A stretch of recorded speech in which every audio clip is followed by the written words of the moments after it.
محمد رسول اللہ۔ السلام علیکم دوستوں، ہمارے نبی پاک صلی اللہ علیہ وسلم نے کہا ہے کہ مومن مومن کا آئینہ ہوتا ہے۔ مطلب ایک مومن جو اچھا کام کرے گا وہ دوسرے کے لیے سبق ہوگا۔ جہاں مسلم ملک آج ہیلوئین اور ناچ گانے کی ایونٹس کو آرگنائز کر رہے ہیں، جہاں پیسے کے لیے ہر فحاشی کو پروموٹ کیا جا رہا ہے، اس دور میں قطر نے یہ فیفا ورلڈ کپ ایونٹ کو پیش کر کے ایک ایگزامپل سیٹ کیا اسلامک کنٹریز کے لیے۔ آئیے دیکھتے ہیں وہ کیا ہے۔ پہلا، پیسے کے لیے شریعت سے سمجھوتا نہ ہو۔ اس ورلڈ کپ ایونٹ میں قطر نے $220 بلین لگ بھگ خرچ کیا ہے، جو کہ combined last 8 FIFA world cup سے بھی زیادہ ہے۔ قطر کو فیفا سے پہلے سارے دنیا کے لوگ نہیں جانتے ہوں گے، لیکن اس ایونٹ کے بعد اور اس بٹ کے پروسیس کے بعد تو لگ بھگ لوگ جان ہی گئے ہیں۔ لیکن اتنا پیسہ لگانے کے بعد کوئی بھی آرگنائزر یہی چاہے گا کہ جتنا ہو سکے پروفٹ ہو، اور اس کے لیے کسی بھی پروڈکٹس پہ بین کرنا مطلب اپنے پیر پہ کلہاڑی مارنے جیسا ہے۔ ورلڈ کپ میں شیمپین کا پینا اور اڑانا ایک عام بات ہے۔ وہاں شراب پانی جیسا پیا جاتا ہے۔ دیکھیں تو نو ڈاؤٹ شراب کی سیل سے کافی پروفٹ ہے، لیکن اسلام شراب کو حرام کہتا ہے اور قطر میں شراب ہمیشہ سے بین ہے۔ حالانکہ بڈ وائزر جو کہ فیفا کا آفیشیل پارٹنر ہے، پھر بھی قطر نے الکوہل کو پرمیشن نہیں دیا۔ اس سے اسے کافی لاس کا بھی سامنا کرنا پڑے گا، لیکن دنیاوی لاس آخرت کی کامیابی سے کہیں بہتر ہے۔ دوسرا، شریعت پہلے کرٹکس کو بعد میں۔ قطر نے نہ صرف الکوہل بین کیا بلکہ ان ایونٹس میں فیمیل کے شارٹس کلوتھ یا باڈی ریویلنگ کلوتھ کو بھی بین کیا ہے۔ اس پہ ظاہر بات تھی کہ انگلی تو اٹھنا ہی تھا، چاہے باہر سے ہو یا پھر اندر کے کچھ سو کالڈ لبرل طبقہ سے، جنہیں عورت کی آزادی صرف کپڑوں میں دکھتا ہے۔ قطر نے فیفا میں باڈی ریویلنگ کلوتھ کو بین کیا۔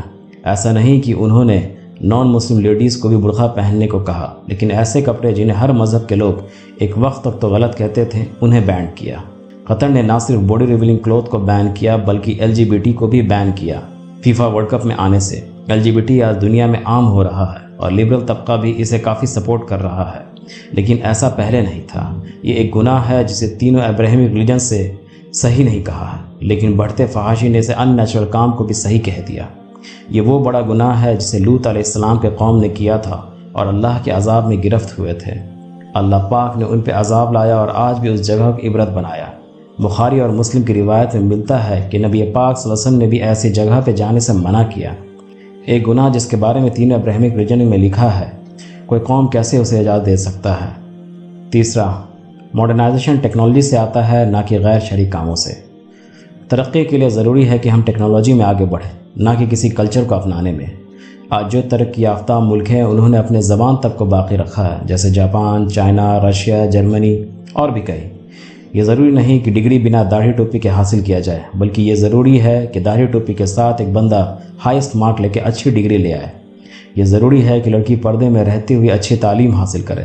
قطر نے یہ دکھایا ہے کہ اپنی شریعت کو جتنا ہو سکے باقی رکھا اور اس ایونٹ کو کرنے کے لیے لیٹسٹ ٹیکنالوجی کا استعمال کیا، اور آنے والے دور میں اس کے لیے مشکلیں آسان کرے گا۔ قطر نے AC اسٹیڈیم بنایا کیونکہ اس کا ویدر اس گیم کے لیے سیوٹیبل نہیں تھا۔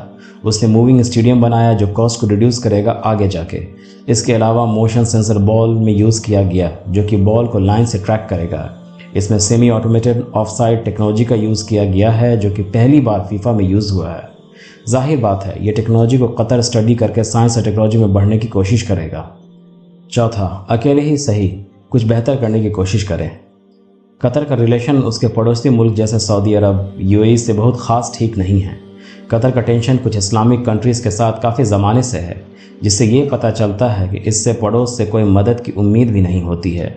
اس طرح اس نے اکیلے ہی اس کام کو انجام دیا۔ یہ پہلی بار تھا جو کسی عرب کنٹری نے ایسے اسپورٹس ایونٹ کو آرگنائز کیا۔ حالانکہ اس کو آرگنائز کرنے میں کافی دقت تھا کیونکہ اس کے لیے قطر کو 8 نیو اسٹیڈیم بنانے پڑے جو اس کے لیے کافی کاسٹلی تھا، اور پتہ نہیں فیفا ورلڈ کپ کے بعد وہ ان کا کیا کرے۔ اس سے پہلے جو برازیل نے اسٹیڈیم بنایا تھا آج وہ بس ڈیپو ہے، لیکن پھر بھی ایٹ لیسٹ شروعات تو ہوئی ہے۔ اکیلے ہی صحیح، and maybe in future باقی عرب کنٹری بھی اسپورٹس میں انٹرسٹ لیں گے۔ قطر آگے اولمپک بھی آرگنائز کرنے کی سوچ رہا ہے۔ پانچواں، دین کا دعوت ہر جگہ ہو۔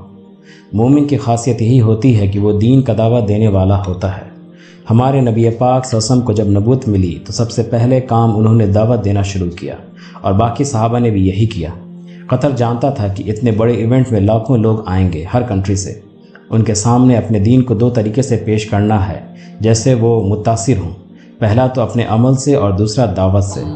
اپنے عمل سے انہوں نے دکھایا کہ اسٹیڈیم میں نماز ادا کی گئی، قرآن کی تلاوت سے ایونٹ کی شروعات کی گئی، قرآن کی سورہ حجرات کی 13واں آیت سے کی گئی۔